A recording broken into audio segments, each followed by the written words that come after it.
Well, hello everyone, and welcome to our Wednesday night webinar. Tonight we are doing Archetypal Dimensions of Ethics in Clinical Practice, and our speaker is Christina Becker. Speaking today will be Christina Becker and myself, and today is a video webinar. It'll be about 90 minutes. We may go a little shorter depending on how many questions we get at the end. You're able to ask questions from any computer, so please go ahead and send those in at info@ashwingcenter.org, or you can send them in with the chat feature or the question feature, whichever you prefer. Please do make sure you clicked on the correct audio choice. Over on your control panel, there's two choices, either mic and speaker or telephone. Most everyone uses the mic and speaker, but in case you don't have a speaker connection, do use the telephone. Do explore the features. We have a full screen mode, and you can also enlarge the presenter video or the slides. So go ahead and play with that once we start the slideshow. We have our events coming up, and one event coming up is the first series in the 5-part seminar series on religion and psychology. I believe that Murray Stein is doing the first 3, and we have 2 more guests that will present in the final 2. But of course, that starts next Saturday. Recording warning, we are taping today, so if you'd like to remain anonymous with your question, please let us know. And I'd like to introduce Christina Becker. She's a senior training analyst with the Interregional Society of Jungian Analysts, graduated from the C. G. Jung Institute of Zurich in 2002, and other areas of expertise include sandplay and astrology. So without further ado, I'm going to go ahead and open up to Christina Becker. Thanks, Ryan. So let's see here. I'm going to go ahead and make you the presenter. There we are. And now you should be able to share your screen and start the slideshow. Great. All right. I'm going to go ahead and mute myself and take off my video, but if you need me, I'm in the background. Just say my name. Okay, so you can see the slides. Got it. Okay, great. Yes, we can definitely see the slides. Awesome. Thanks. Thanks so much, Ryan. It's actually a real pleasure for me to be doing this webinar tonight for Asheville. I wanted to give you just a little bit of background before I get into the substance of this of the presentation. The material I'm presenting tonight was actually a product of an 8-year journey that began before my training as a Jungian analyst.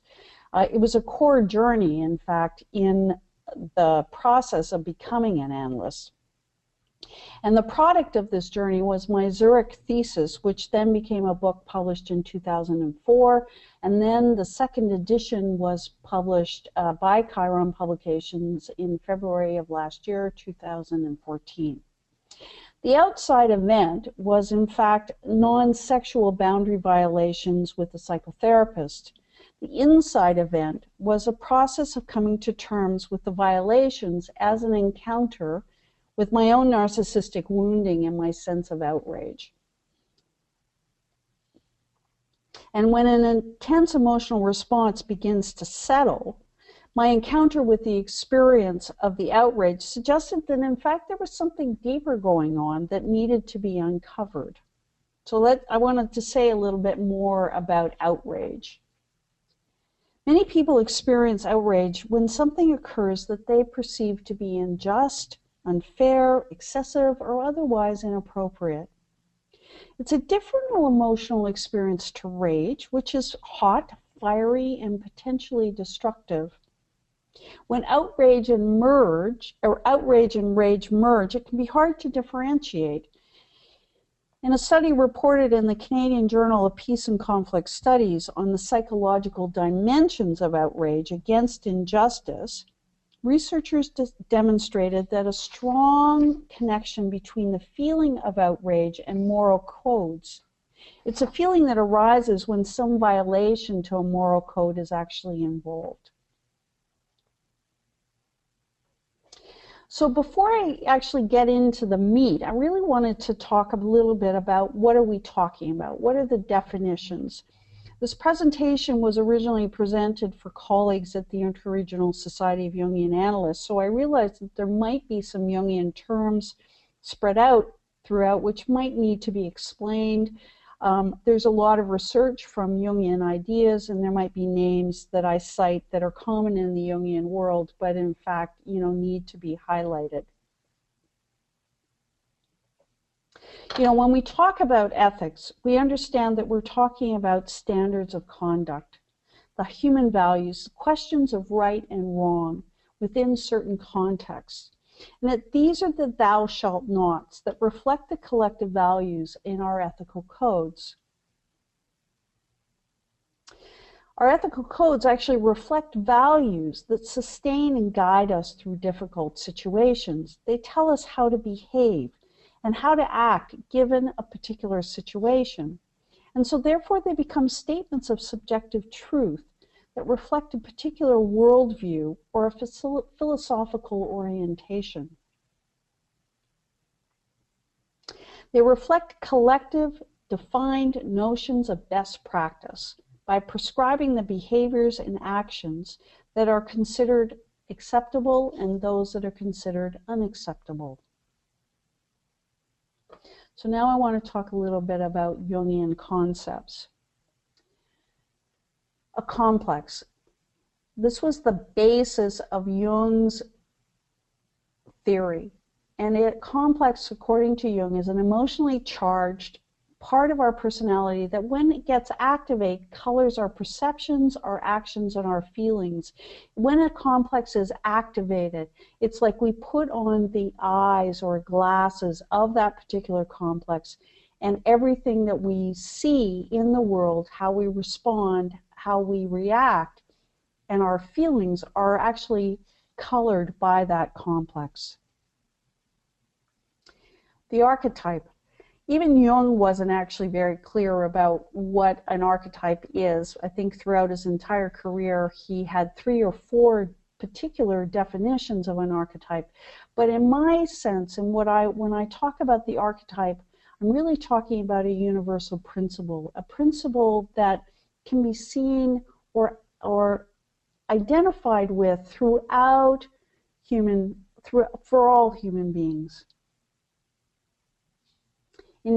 Individuation, of course, is our hardwired innate drive towards being fully ourselves and towards wholeness. This was a core concept of Jung. He talked about we want to become whole. We are driven to experience ourselves in a more comprehensive kind of way. And finally, the shadow.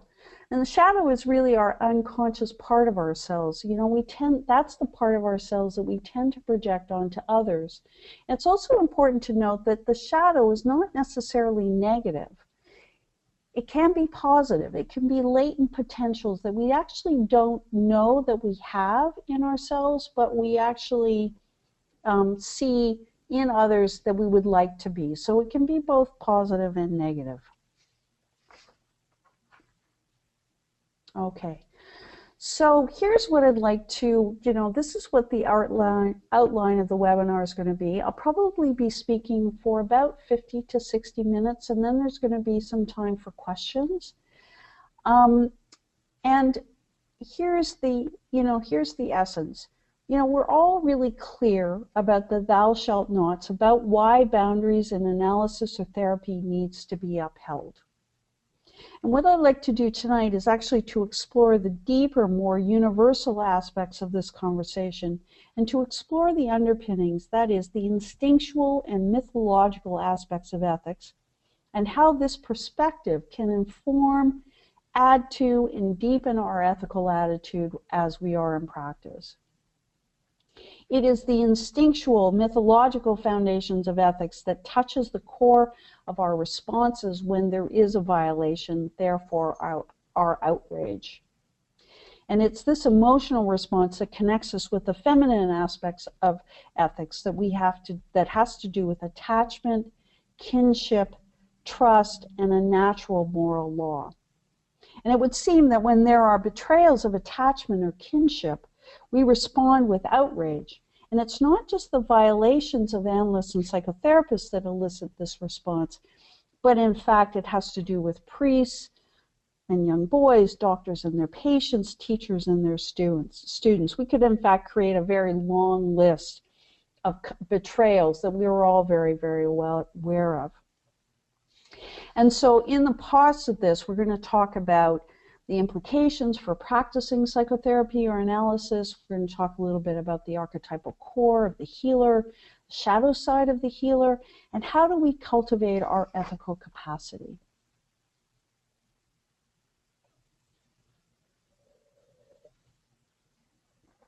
So fundamentally, there are in fact two sides of the question. There's a duality that exists when we talk about ethics. Ethics is ultimately about the tension of the opposites. It's about how do we hold two things.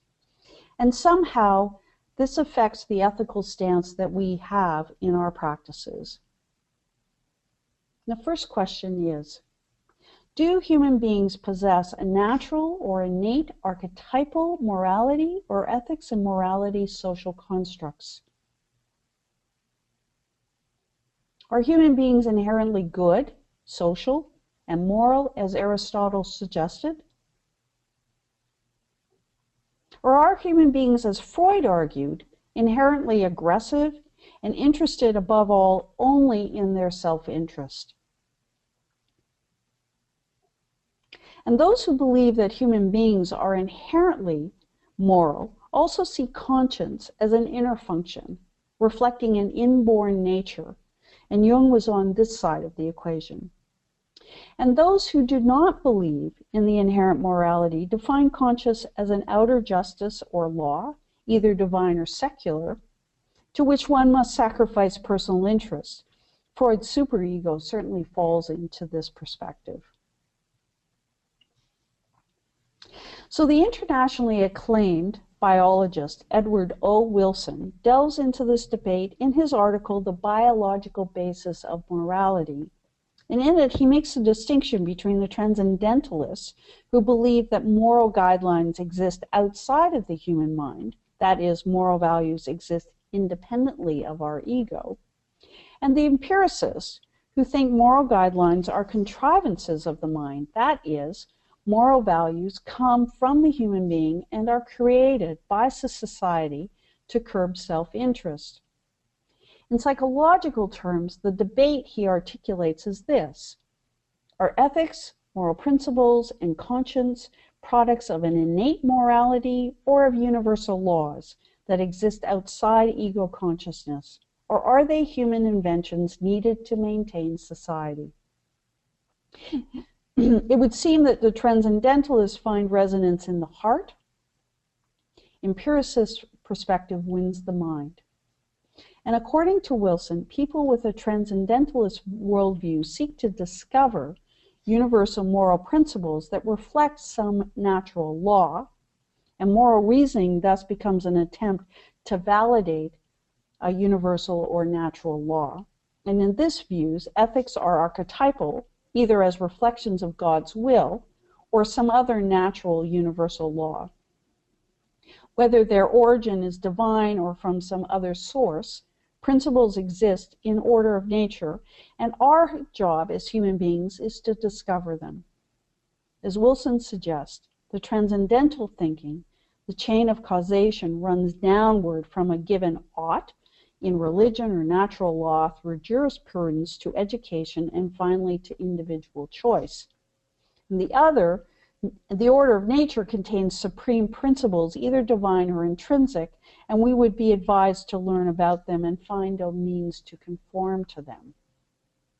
On the other hand, the empiricist worldview, Wilson writes, is based on collective notion of right and wrong, embedded in a collective consciousness. It's a voice passed down through generations that has become synonymous with an internalized parent and expressed throughout society as a code of principles. This perspective places great value on objective scientific knowledge and derives partly from the Greek philosophers of Plato and Aristotle, who link conscience and the expression of morality with rational thought and prudence. Emotions and divine moral principles were left out of the equation. Reason and intellect superseded the irrationality of desire, passion, and instincts as guides for making moral decisions. Now, Jung believed that morality was innate within the human psyche, but that it also provided a foundation for the collective moral code. Morality arose from holding the tension of the opposites, which he equated with following our own natural life path. In 1916, he actually wrote, "Morality is not imposed from outside. We have it in ourselves from the start. And not the law, but our moral nature, without which the collective life of human society would be impossible." And this is why morality is found at all levels of society. It is the instinctive regulator of action, which also governs the collective life of the herd. For Jung, the natural laws of the human psyche were also the path of our destiny and the law of our being, the concept of the path closely linked to Jung's libido theory. And that is the natural flow of libido, which also means the middle path, the right, the good, the moral order. And when he identified that it was actually a conflict of duty that was our chief cause of neurosis. That is, it's a collision that originates in the conflict within oneself, one's own inner moral law, and something else, something other. And Jung came to believe that these difficult moral issues could not be answered by the collective, and that the resolution had to come from somewhere within the individual. And he wrote in the introduction to Erich Neumann's Depth Psychology and a New Ethic, "If a man is endowed with an ethical sense and is convinced of the sanctity of ethical values, he is on the surest road to a conflict of duty. And although this looks desperately like a moral catastrophe, it alone makes possible a higher differentiation of ethics and a broadening of consciousness. A conflict of duty forces us to examine our conscience and therefore to discover the shadow. This in turn forces us to come to terms with the unconscious." And in his article, A Psychological View of Conscience, Jung argues that his views of the unconscious authority that ultimately has the final say about the moral and ethical values is the voice of God. And he writes that conscience has the final say about the moral and ethical values. It's a complex phenomenon containing emotional responses and value judgments that drive our actions.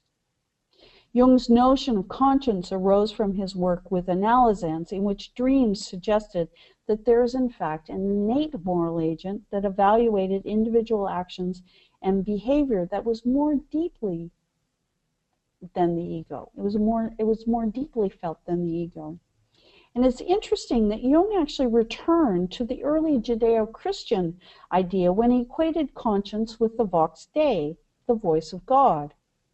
He departed from the Judeo-Christian concept, however, in that conscience, to him, was an inner psychological principle.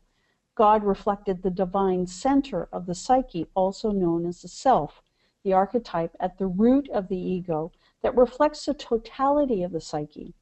Conscience, Jung wrote, commands that the individual obey his inner voice, even at the risk of going astray.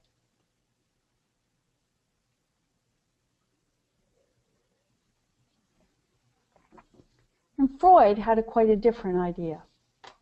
Freud's idea of the superego is consistent with an evolutionary model of moral development. In The Future of Illusion, which he wrote in 1927, Freud argues that religion undermines the moral responsibility of the individual. He interprets the notion of God within the psyche as an infantile wish for the father. And Freud argued that the fear of retribution from some unseen natural being was not sufficient to induce people to be moral. Rather, mature morality was attained through reason and atheism. Freud's concept of conscience was linked to the Oedipus complex, the struggle of the ego to grow out of the world of the instincts. Freud believed that conscience belonged to human beings as a matter of course, but unlike Jung, he did not think it possessed the psychological knowledge. He also did not believe in an innate morality or in human beings' natural inclination to be good.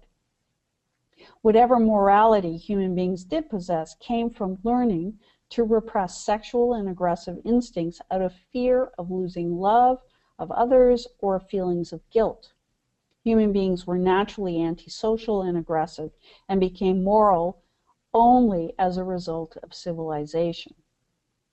Conscience, according to Freud, is the function of the superego, the inner judge and agency that gives direction to drives, impulses, and instincts.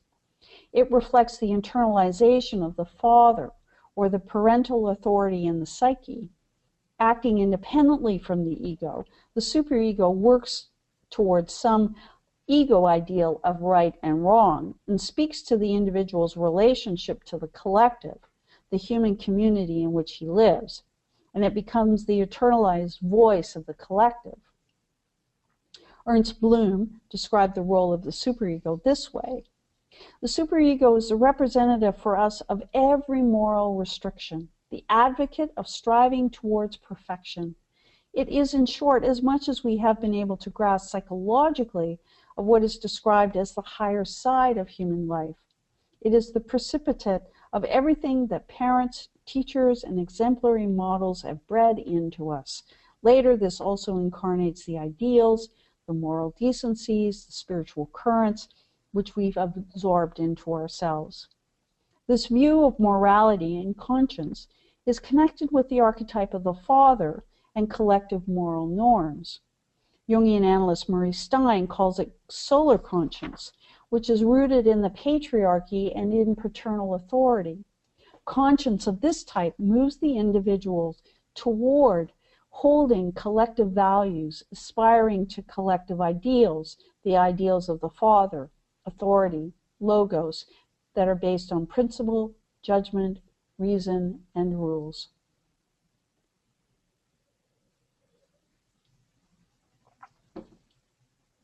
I'd like to turn now to explore the question of whether there's actually an instinctual basis for morality, and then I'll talk about the discussion of the mythological aspects. In a moral sense, James Q. Wilson suggests that human beings have a natural moral sense, a sense that is formed out of the interaction of their innate dispositions with their earliest familial experiences. He argues that our morality is an alchemical combination of innate tendencies and our interaction with collective norms, which we later internalize. The moral instinct is but one of our human instincts, and it must compete with other instincts, such as desire to survive, to reproduce, and to accumulate power. The two sides of our nature are in fact at war with each other.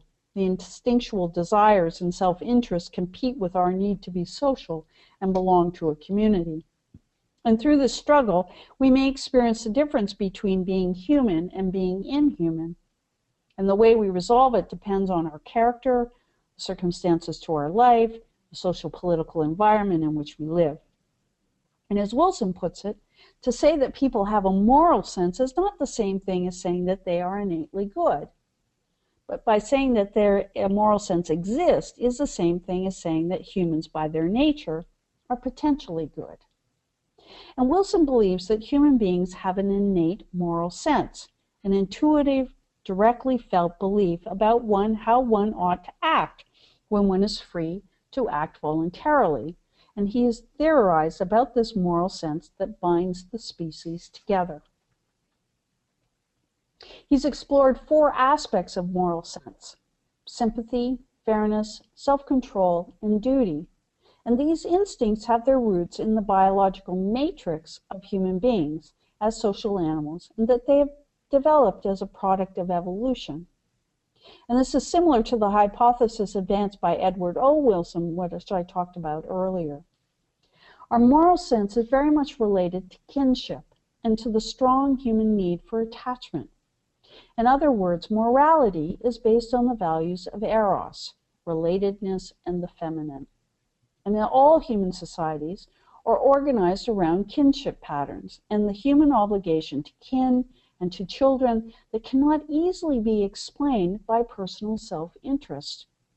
It is the areas of taking care of children family alliances that one must find the origins of some kind of universality of a moral sense.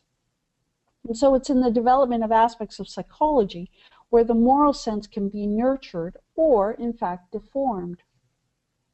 Wilson's arguments about the universal moral sense also come from his observations that common rules within all societies embody the impulse to take care of children, to prohibit incest and unjustifiable homicide. He suggests that these do not constitute universal rules because what is mostly likely to be universal, and those impulses that, because they are so common, scarcely need to be stated in the form of a rule. Ethical and moral responses, apart from those related to uncommon transgressions like incest, homicide, arise without conscious reflection. Two Jungian writers provide evidence to support the idea that morality and ethics have an instinctual base and often are experienced viscerally, not just through societal rules. Jungian analyst Robert Bosnak explored the notion of whether human beings, unlike other beings, possess a deep sense that enables us to distinguish between good and bad behavior. He suggests that such an instinct does exist, and that it is viscerally felt in the body, and when we are most vulnerable. Using the parallel of the body's reaction to a foreign physical substance, Bosnak suggests that the psyche has a similar mechanism to revulsion and abhorrence, which rejects actions which we consider alien, foreign, and to our being. Collective moral codes and systems are therefore built upon human ability to feel abhorrence and disgust. Maurice Stein's definition of conscience suggests the same visceral response. It is a gut reaction. It belongs to the individual. It is not a product of rational thought or reflection. It is an inner agency that speaks for values that are not necessarily identical with the immediate self-interest of the individual. Stein argues that conscience has an instinctive aspect that helps to determine our experience of morality. And to the degree that it is outside of the ego, it acts as an independent complex, which he suggests is rooted in another area of the personality. Stein's ideas concerning the instinctual base of morality are especially relevant because they are connected to the mythological interpretation of experience. So I'd now like to talk about the mythological aspects of ethics as related to the feminine. And the ethics in the moral sense have a feminine quality which support this notion of an instinctual, relational, and kinship basis for ethics. This is an image of Mot, the Egyptian goddess. And she weighed the heart to determine the moral quality of the person.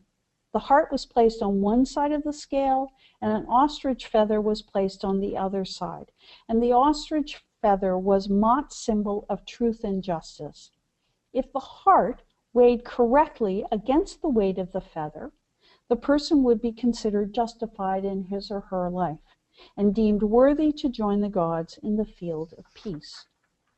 For the Egyptians, Mot represented the highest concept of the physical and moral law and order, and the heart was the organ of thought, imagination, and truth.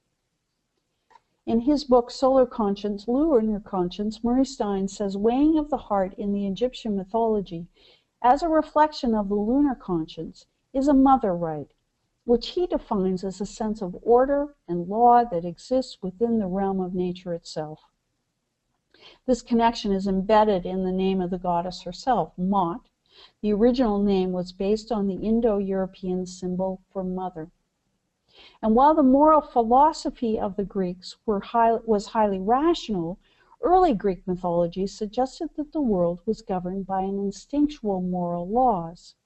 And this instinctual knowledge is the conscience that rests in the archetypal mother, in the body, in the instincts, and in nature, rather than in the father, which is described above, resides in the superego defined by Freud.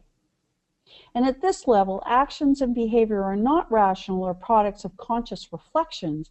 They are the results of compulsion, which motivates a person to sacrifice something for a greater good. Stein suggests a morality experienced at this level transcends the commonly received rules and regulations that govern specific society.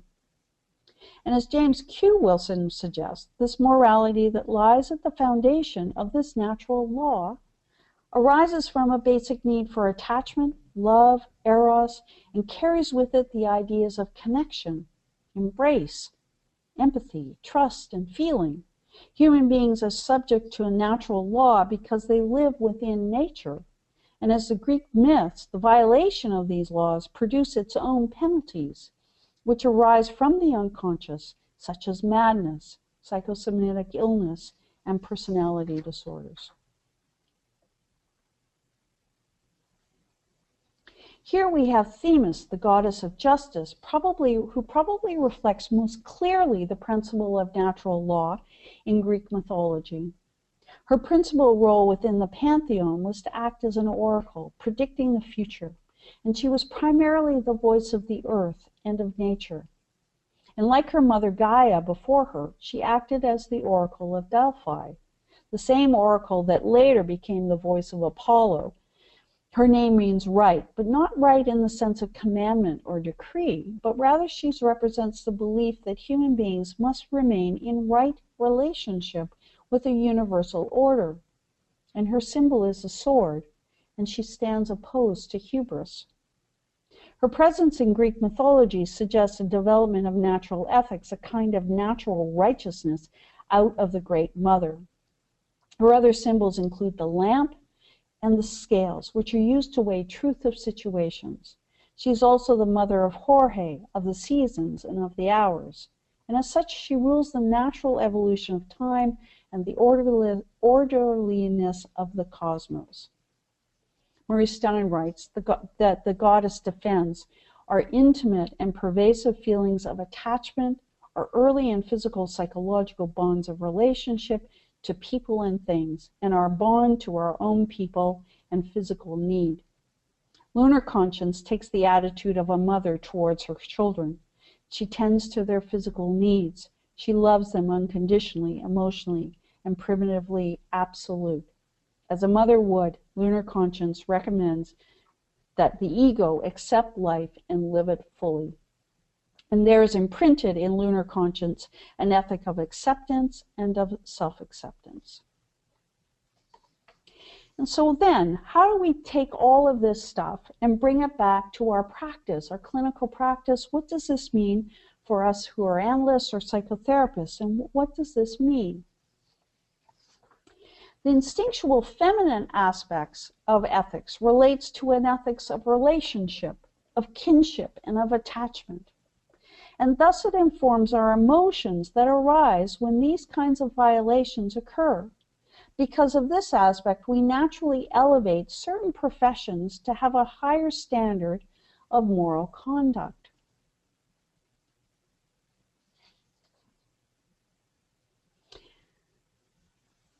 Society has naturally anointed certain professionals, such as lawyers, clergy, doctors, teachers, psychotherapists, with a special status because of their ability to take care of specific human needs.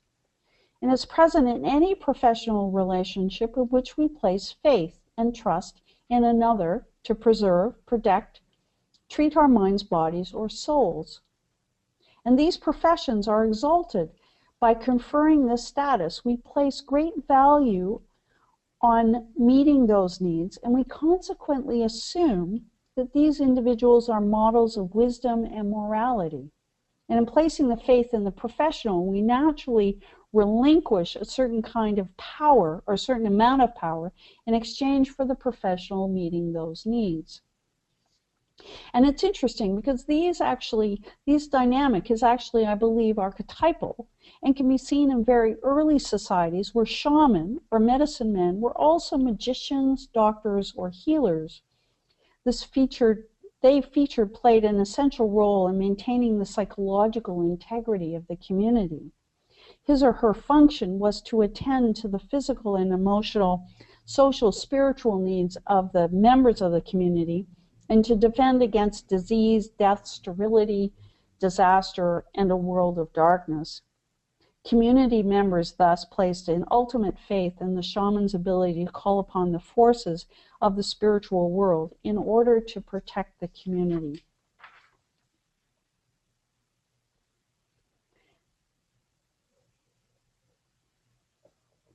So the symbol of the shaman is also part of the archetype of the wise old man or the wise old woman. In this archetype rests the mana personality, the superior master, the teacher inherent in the role of the guru, the magician, the doctor, or any person who possesses authority who carries the potential for healing and meaning within the chaos of life. The analytical relationship has this core, which informs our innate understanding of the healer-patient dyad, our expectations, and most importantly, our emotional responses when these expectations are not met. This underlying archetype determines the way that clients perceive and evaluate the analyst or therapist, and moves the relationship to a place beyond an ordinary business relationship to the level of a covenant or a sacred relationship. At the archetypal core of the occupation of the analyst are the images of the divine healer, the priest, and the shaman. These provide the archetypal underpinnings of the analytic relationship and the precursor for the trust and faith that the client places in the therapist. And thus the ethical imperative is in fact relational, based on, and it is the encounter with the analyst that evokes the archetype of the divine healer and the transpersonal and the archetypal dimensions of the psyche within the client. And as such, the nature of the relationship between the analyst and the analysand is raised to the level of a covenant of professional promise and personal trust, according to which the client is required to put faith in unknown abilities. But its archetypal nature, the analytic relationship, places the analysand in a psychologically vulnerable position. He turns to a stranger for assistance, a stranger who's been granted status by the collective through specific training, expertise, and knowledge. The client's need and his unstated invisible faith in the ability of the analyst to respond to these needs or to help in a time of crisis contributes to the analysand's tendency to hand over a degree of control and power. It's the handing over of control and power that emphasizes the client's vulnerability and diminishes his or her ability to be self-determining and to question the work of the analyst. Marilyn Peterson suggests that the power in the analytic situation originates mostly from outside the situation: society, expert knowledge, client's expectations and projections.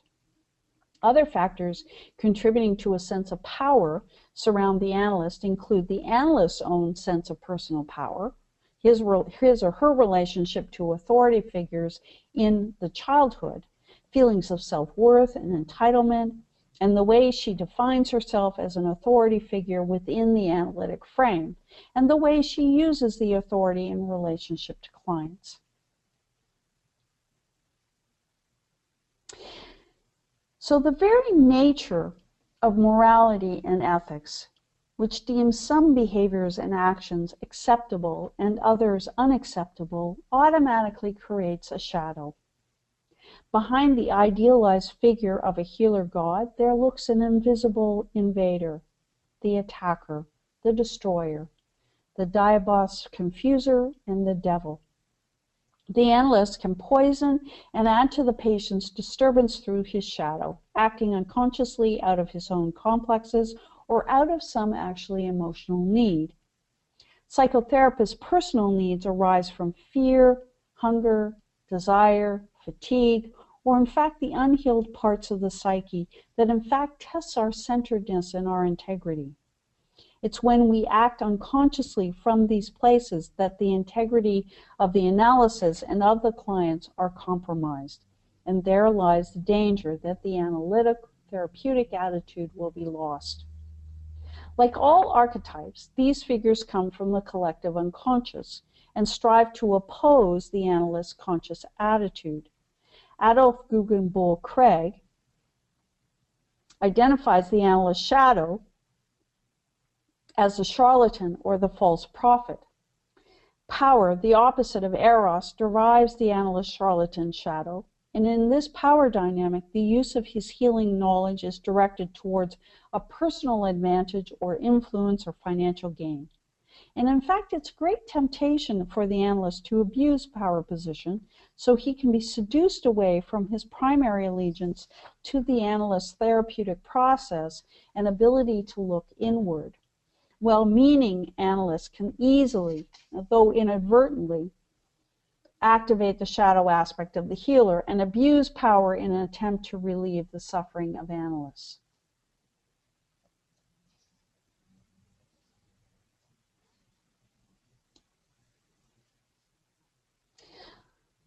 So this is all to say that ethics in an analytic situation is not so much about a thou shalt not, but is more about being in right relationship. And the idea of right relationship comes from the Buddhist thought and refers to the appropriate relationship given the circumstance and the context of the situation. The pursuit of right relationship to the other could involve the relationship to either an inner factor or in fact an outer situation, such as an irrationality of the unconscious, a powerful instinctual drive, an inner spiritual imperative or value, a collective or religious value, an organizational policy, or values of another person.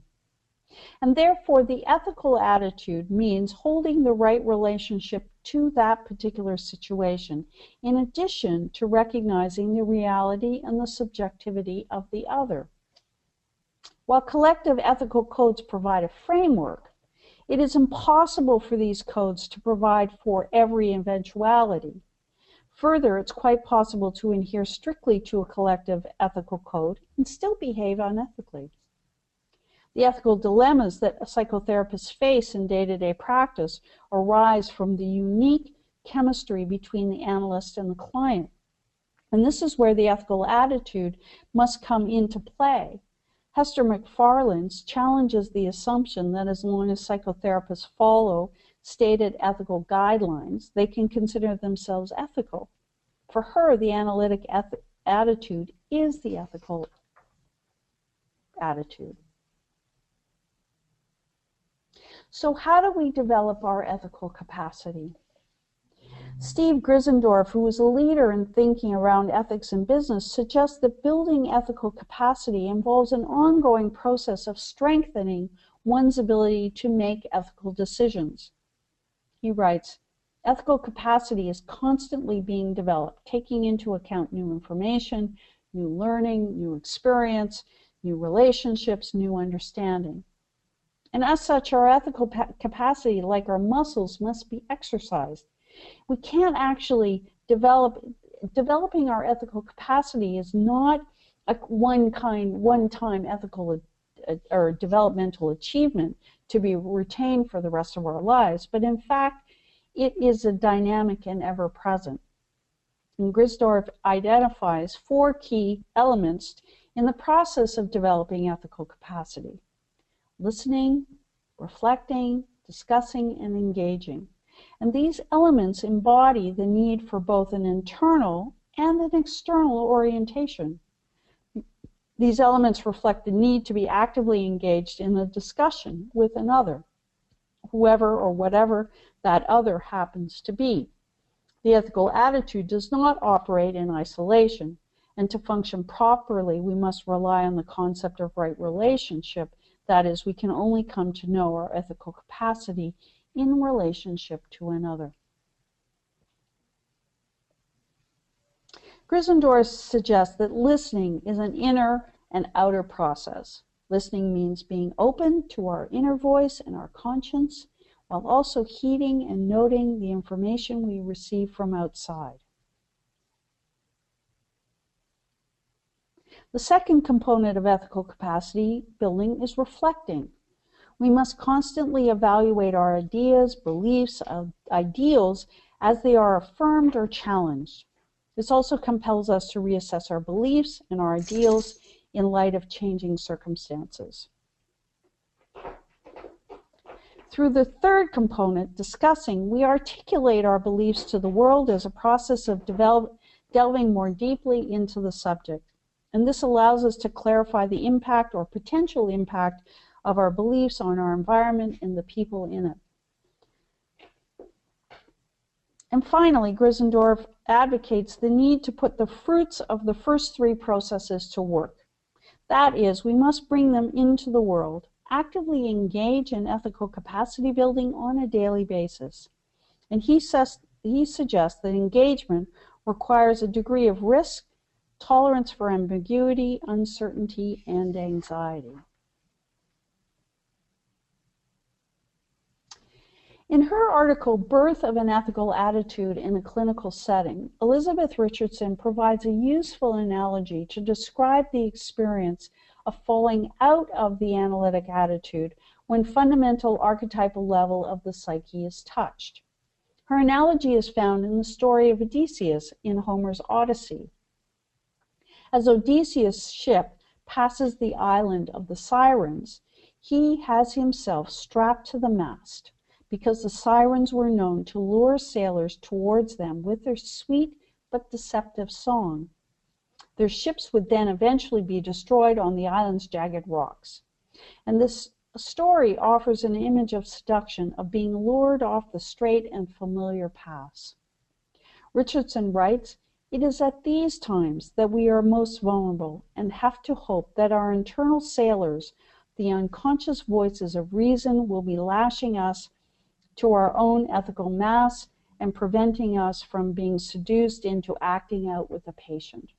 Hopefully, we will hear a warning note within us that will inform us that something is at work in our unconscious that we need to be particularly mindful of." In Richardson's experience, anything that subverts the client's ability to look at his inner self, reflects on his own suffering, is the work of the Sirens, luring the analytical boat dangerously close to the rocks of destruction. In one version of the Sirens' call, the analyst may fall for the analysan's attempts to avoid necessary suffering. The dangerous lure of being pushed into the unconscious by the analysan can mean an unconscious acting out. Psychotherapists can easily fall into this in their efforts to be helpful. So how do we acquire our ethical mass? And how do we cultivate our ethical capacity? How do psychotherapists know when they've strayed too close to the rocks and the Sirens' Island? And what is the warning call to initiate what Jung calls that special act of reflection? Acting out is not always revealed through the analyst's or the client's dreams or in other kinds of messages from the unconscious. Adolf Guggenbull Craig suggests that the truth is needed when dealing with a shadow, and he argues that psychotherapists likewise must be truthful when they are confronted with the professional shadow. This is what he says. If a patient gets wind of this shadow, it's crucial for the further progress of the therapy that we be capable of admitting to him our own backsliding into the unconscious and the professional shadow, no matter how painful such an admission might be. The patient, after all, must also face up to painful insights. By constantly trying to spot the workings of our psychotherapeutic shadow, to catch it red-handed, we help our patients in their own confrontations with the dark brother. If we fail to do this, all the patient learns from us is how to fool himself and the world, and the value of the analysis becomes highly questionable. Much in the same way that the transcendent function provides the synthesis that springs from the analysan's suspension on the cross and the resolution of the tension of the opposites, psychotherapists, according to Hester MacFarlane Solomon, needs an analytic third, that outside factor to integrate material arising from the analytic work. In a paper that she presented to the first Ethic Ethics Matters conference for the International Association for Analytical Psychologists, Solomon argues that psychotherapists must have an internal protected space in which to process the psychic events of the analysis, thus allowing time for Jung's special act of reflection. And her argument is that supervision provides an analytic third. The implication is that when we're contained within a community of peers, we feel comfortable bringing issues to colleagues that we feel before we feel compelled to act out. Peer supervision can be especially helpful in difficult areas of unconscious countertransference, reactions that might lead to acting out and boundary violations.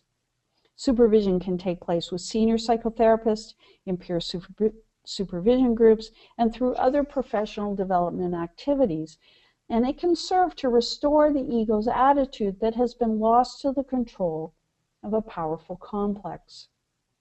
Solomon claims that supervision, or a triangulated space, is necessary for the maintenance of the analytic attitude. The triangulated space offers room for the special act of reflection, the opportunity to think about a third, the other, and whether the other is a client, an idea, a concept, a manifestation of the unconscious.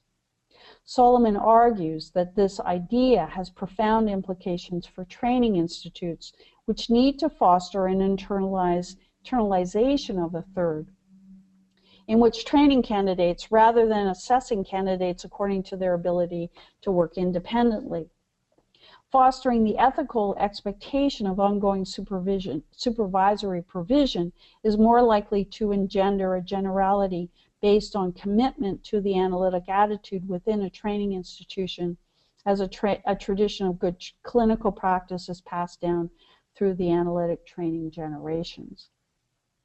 The ethical attitude in analytic practice recognizes that professional development and ongoing study beyond completion of training is necessary for the maintenance of the analytic attitude. And as in the case of Stephen Grisdorf's concept of building ethical capacity, analytic ethical muscles may become flabby and lax if they're not constantly worked. Every analyst is susceptible to the seductive quality of the unconscious and to be possessed by some unconscious content.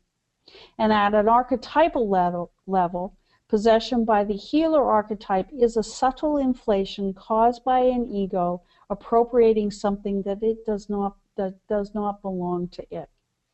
Like the Greek idea of hubris, the charlatan shadow of the professional emerges whenever the analyst oversteps the boundaries of his or her abilities or competence, which she fails to recognize human limits.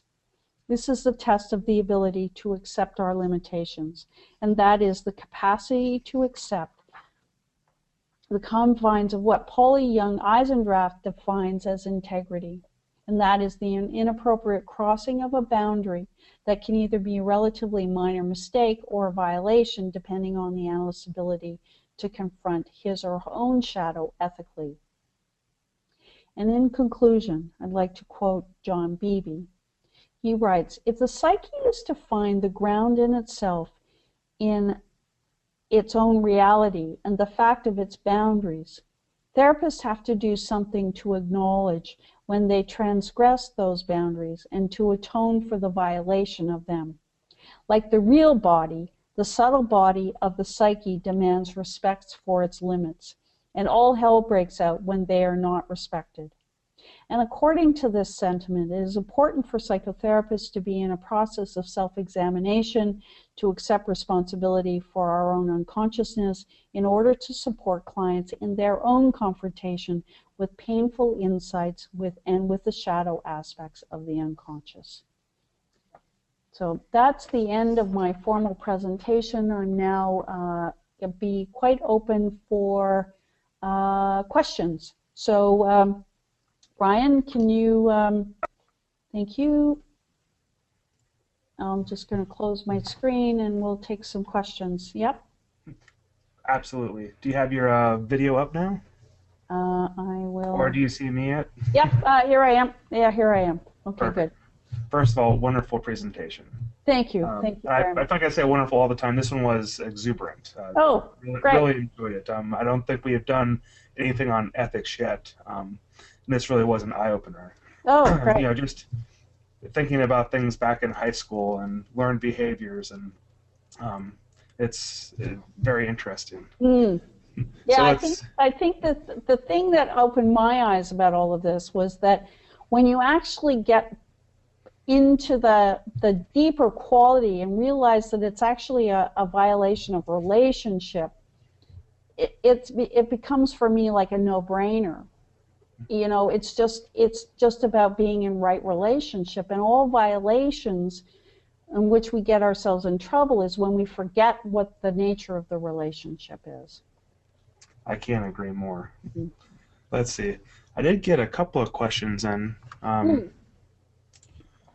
All right.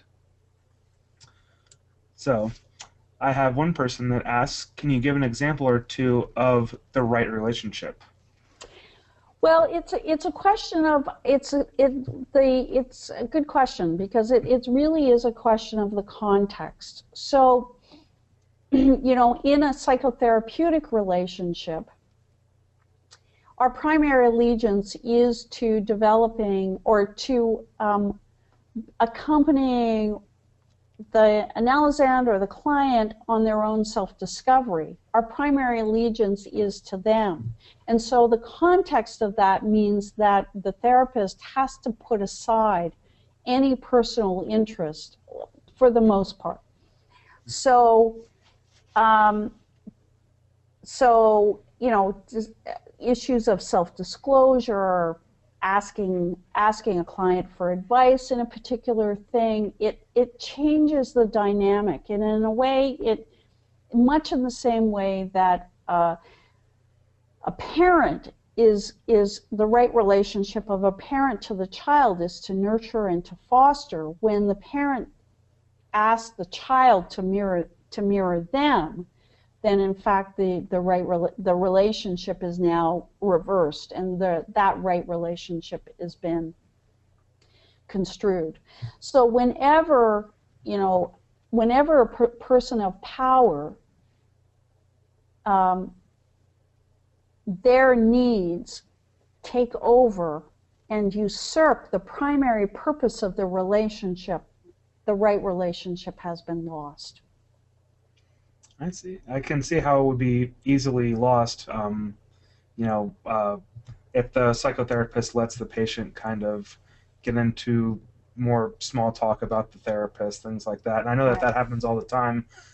Let's just say my mother is very good at it. Oh, and tell me about your vacation. Oh, no, we're not Right. here to talk about that. Right, exactly. And sometimes when a client does that, it's really a defense against actually, talking about themselves, and which is really the primary purpose. I mean, the therapeutic container is all about the client being able to have a free and protected space, to use Dora Kull's notion, to come in and talk about whatever it is that they want to talk about without an interference of something that is other. That's right. It's easy to get distracted, and that is a very big mechanism that I see. Yes, exactly. Yes, exactly. Yeah. Yeah. All right, I've got a long question Oh, here. So let's see. I'm going to read this.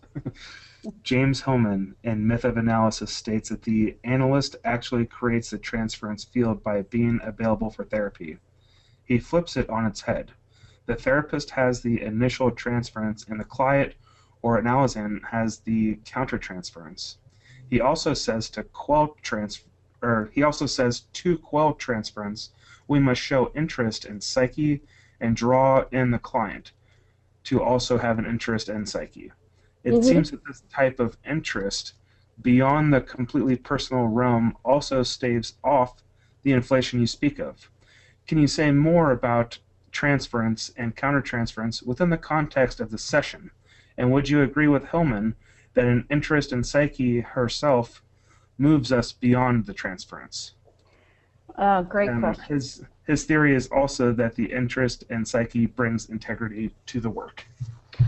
Yes, actually, I would totally agree. I would totally agree about that. That the interest in psyche and watching psyche is a factor in the integrity.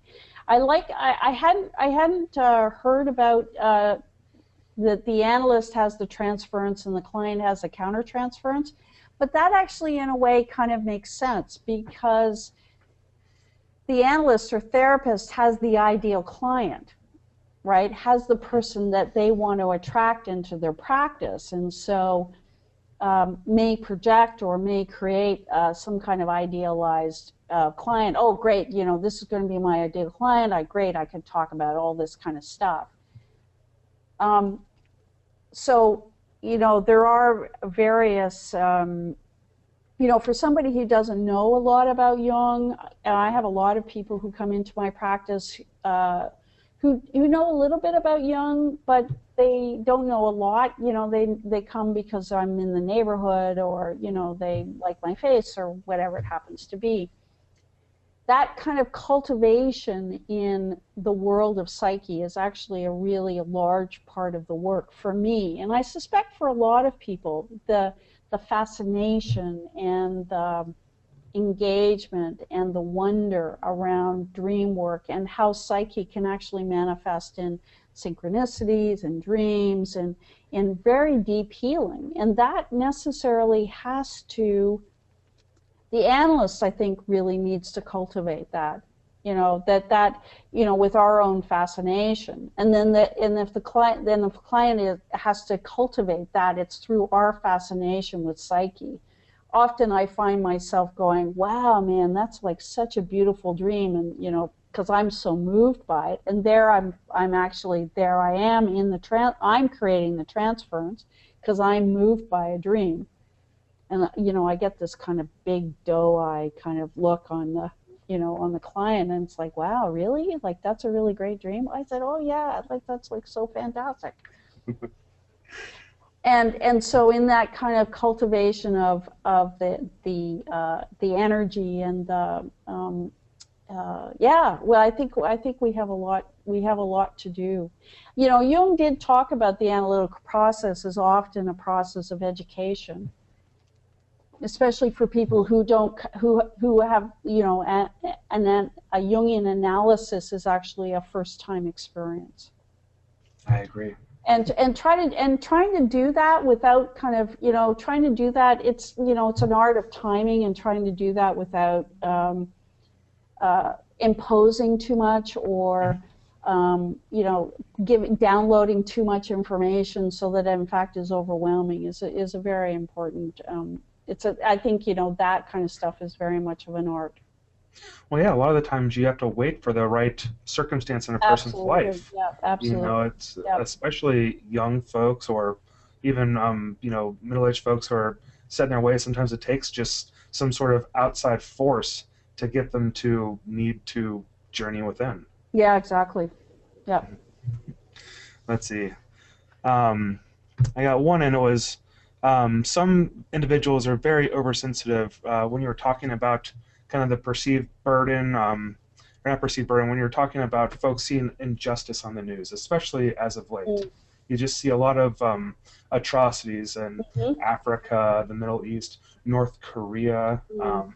and many people just kind of, throw their arms up like, I'm so mad, but I don't know what to do. So they follow the news and follow the news, and they Mm. talk to, all their friends have heard every bit that they think Yeah, about it. yeah. What do you suggest for folks like that? Is there a way to kind of turn that into something healthy, or do you just have to not focus on it? Well, that's actually a really good question. I was actually reading somebody who was making a comment about that, especially in relation to what was going on in Paris last week, which I don't normally watch the news, but I actually was quite glued um, to news during that time. And you know, it's a difficult situation because in fact we are quite powerless, and the times are such that we have these hidden terrorist forces that you know that attack without notice. And so it makes it really the world a very unsafe place. Hmm. And and so in that sense, we have to kind of deal with uncertainty. We have to deal with the fact that our world is becoming it can be unsafe. I mean, um, I'm Canadian. Um, we had a case in Ottawa where a self-radicalized young man who was French Canadian, came in, shot an unarmed soldier guarding a monument, and came into the Parliament. We've never had that before. It's I I think the fact that the world had mobilized on Sunday, 3 days ago with Paris, there were 1.5 million people in Paris marching, led by 40 world leaders, and there were other. I think that's where we can make our voice heard, and I think we do need to take some action around that. But it's, it really is quite that. That really is an ethical dilemma. Well, I'll tell you, when I see things happen in Canada, and there's been a couple recently, but every time when Canada speaks out, they always seem to say the right thing. They are Mm, not out there warmongering. They are not out there talking about groups of people. They're out there saying, we won't stand for this, but we understand that it is, not as large as, people yeah, want to make you think they're, you know, it's not like CNN over here in yeah, America yeah, where yeah, they are, exactly. doing what they do. Right. For Well, the country. that's absolutely true. I mean, we're kind of getting a little off topic, but Canada has been our history is as peacekeepers. I Yes, mean, that we send peacekeepers into the world. So it's kind of the nature of who Canadians are. I Yeah, agree. yeah, yeah, yeah. Right. Let's see. I've got one more that I had written down. Okay. I had a question just on steps of development of ethics Mm, because I think back to as children, it seems like children have ethics kind of ingrained in them. When they see people hurt, they feel that empathy, yeah. and then when they go through school, let's say particularly the males, you get this learned behavior of machismo and don't do Mm, that because that's for babies, that's for mm. girls, that kind of stuff, and then eventually you grow up and you get out of it. Is there a kind of a set of steps that everybody goes through, or is everybody's journey different? Can Well, you no, speak on that? actually, Jean Piaget, who was a child psychologist, actually did a lot of work in the developmental aspects of ethics. And there are two kind of developmental aspects. One is the ethics of principle, and the other is the ethics of relationship. And they found in these studies quite early on that the ethics that that children, very young children, know when things are unfair, when there's favoritism, or when there is uh, where somebody is being treated unfairly, and they actually know that quite. And so he developed, and I'd have to look it up, but he developed that there are developmental stages. There's a moral development where starts about 4 or 5, and then goes to about 9, 10, and then as you move into adolescence, there are certain steps that are developmentally kind of across the board Mhm. that you do learn a kind of a moral behavior. So of course the challenge is that where that's been arrested because of trauma or neglect or something like that. There's also some ideas that in fact there are people who could who actually just don't have a conscience. They kind of come into the world kind of without that particular muscle. It's like not being with. It's like being born without an arm. Mhm. and those, the sociopaths or the psychopaths, they just don't have it, and so they just don't have it. And then I think, narcissistic personality disorder, excuse me, are people who have it but have trauma or whatever, right? Oh, yes. NPD is one of my things I just kind of study up on all the time. Especially, I follow a blog of children who grew up in households where the parents were narcissists, either one or the other, one narcissist, one enabler. Some of the stories are just horrific, and that Totally. there's no conscience to the individual that is making these kind of things. Yeah, exactly. And you're right. I think it starts and they never gain it. It's never there. M. Scott Peck, who wrote The Road Less Traveled, wrote a fabulous book on People of the Lie, which talks all about that. It's really quite good. Yeah. I've got to check that out. Yeah, no, it's a really good book. Yeah. Looks like we got another question in. Let's see. You mentioned that codes of ethics don't ensure ethical behavior, and conversely, sometimes rules have to be flexible. How do we ensure we aren't colluding with our own unmet needs or shadows? Good question. That's a really good question. I think that really talks about those ethical masks. First of all, I talk a little bit about, if you're not in the book, I talk a little bit about if you're not prepared to tell a colleague what you're doing. Like if you don't say, well, I lent a client $100 or whatever, and you're not, and you actually are, you wouldn't tell that to somebody. You're actually keeping a secret. That's probably a good sign that something's amiss. I think supervision, or having somebody that you can talk to about your practice, I think is really, really important. And kind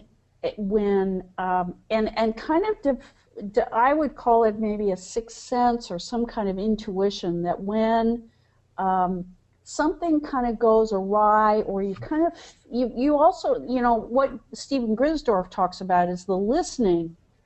Is not just about listening to what's going on outside of you, but also listening what's going on inside. Clearly, if you have a dream about a client, you need to work on that, and you need to take that to somebody. So there are a number of different levels to work at, but it's like developing a certain kind of sensitivity to when things may be going off the rails. And having a place to go to, which you can talk about. I think that's actually really, really important. I call it the spider sense. When you feel it tingling inside you, that exactly. Yeah, exactly. Yeah, exactly. All right, let's see. We've got more questions. Oh, great. Jerome Bernstein's Living on the Borderland really works with the edge you just described of having little to stave off the incoming energies of the world, and that we must take this seriously when folks bring this kind of concern to the room through dreams or through therapy. Addressing belief systems can be critical. When addressing belief systems not akin in the therapist's own, are there any special ethical concerns you look for? If a bad seed comes through the door, do you go with the person, seek supervision, or do you make another move ethically, like tell them you cannot work with them?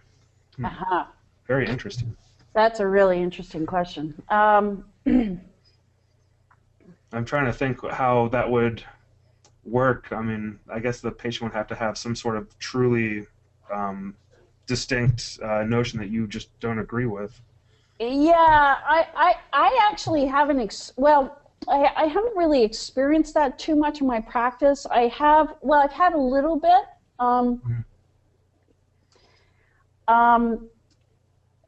I certainly would go into supervision if I felt that I was in some kind of ethical dilemma. I mean, the only time that I can, by law, the only time that I can do anything outside of the in Canada anyways, if they're a harm to themselves or to other people. Other than that, my obligation is to keep the container closed. Hmm. And I also set up, supervisory kind of experiences, and I tell people that, in their first session. Oh, you know what? Those were two separate questions that he sent. Oh, I okay. just thought that they were. So the second one was about if a bad seed comes through, what do you do? The first question was when addressing belief systems not akin to the therapist's own, are there any special ethical concerns you look for? Okay. So, So okay. so let me deal with the Sorry first about that, question. Kim. Yeah, no, it's good. With the first question, if a bad seed comes through the door, my experience is that they don't stay very long. Hmm. Like Tony Um, Soprano. yeah, I haven't had a Tony Soprano, but I personally tend to be direct, um, and fairly transparent, and so it's probably they probably won't stay. Well, and so so I've never actually had, I've had people come in and I kind of go, oh, what's this about? Hmm. But I really, it kind of, um, I figure out a way to, if after about 2 or 3 sessions, it's pretty clear that it's not going to work. Hmm. And I don't have to say anything about, well, I don't agree with you, or I think you, or whatever, right? Right. It just doesn't come up. Hmm. What's the second question? The other question was about having a different belief system than the patient. If there's any ethical concerns you look for there. So I'm guessing that's, um, if. Well, it's that actually that's a real challenge, because getting back to that first comment about Hillman, in the therapist or the analyst creating the transference. Hmm. um, it's hard for the analyst not to keep some of fundamental beliefs out of the therapy. I mean, it would just be too difficult. Hmm. And I think at that point, if it becomes too, there's some beliefs that in fact you can kind of put aside and then just be with the client, but there's some fundamental beliefs that would just be too difficult.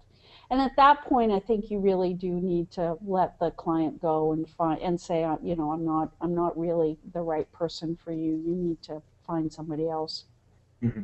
and try to figure out a way to do that tactfully and with some. Um, Yeah, I assume it would have to be on a case by case basis because yes, each one of these absolutely. cases would have so many specifics that you'd be dealing with. Yeah, Um, exactly. Exactly. right. But, unless they're fundamentally criminal, right? I think that, I haven't really, it's really also about finding out where the person is at. And Mhm. my perspective is that we're trying to, my job is to really highlight and to, um, facilitate a conversation that the individual has with their own unconscious.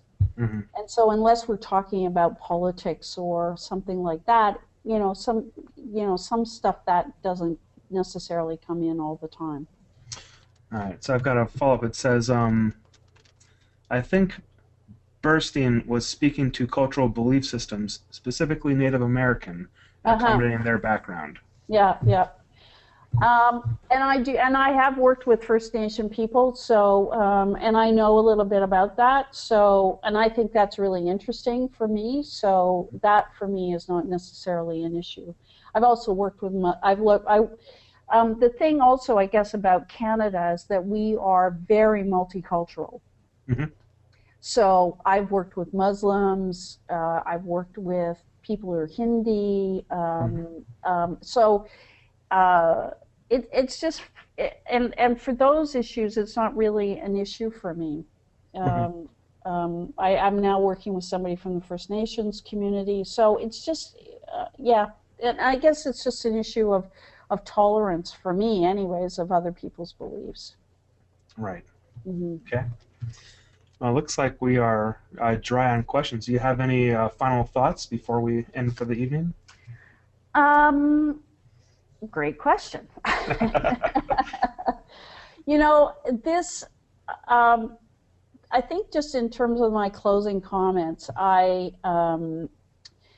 this nature of ethics is really a thorny area, and it's a very gray area, and it's the universe, source, whatever you want to call it, can sometimes manifest a response that in fact is can kind of really blow a therapist out of the water. But in a way, that's a call, right? That's a real call to really cultivate one's development as a therapist analyst, and to really kind of go into that area. I think, and finally, the other thing is that, it's a very lonely profession. So, and I don't think that we are well served if we think that we can do it by ourselves. So having support networks and having people that we can talk to, and places, safe and contained spaces outside of ourselves, to go and talk about our clients and go and talk about our practices, I think it keeps our ethical chops honed. I agree. I think that it's a must to have a support network. Yeah, I mean, absolutely. for everybody, but especially for therapists. Yeah. The way I see it is, we lift our burdens upon you. That's right. And, I don't think that I'll ever see it any other way. Yeah. Except for those clients that come in, they're all fine because everybody has a ton of those, right? Yeah, exactly. Yeah. Well, Christina, it's been a pleasure having you on with us. Great, thank you, We Ryan. have many more events. And everybody, the book is available. You can read the first chapter right now on our website. And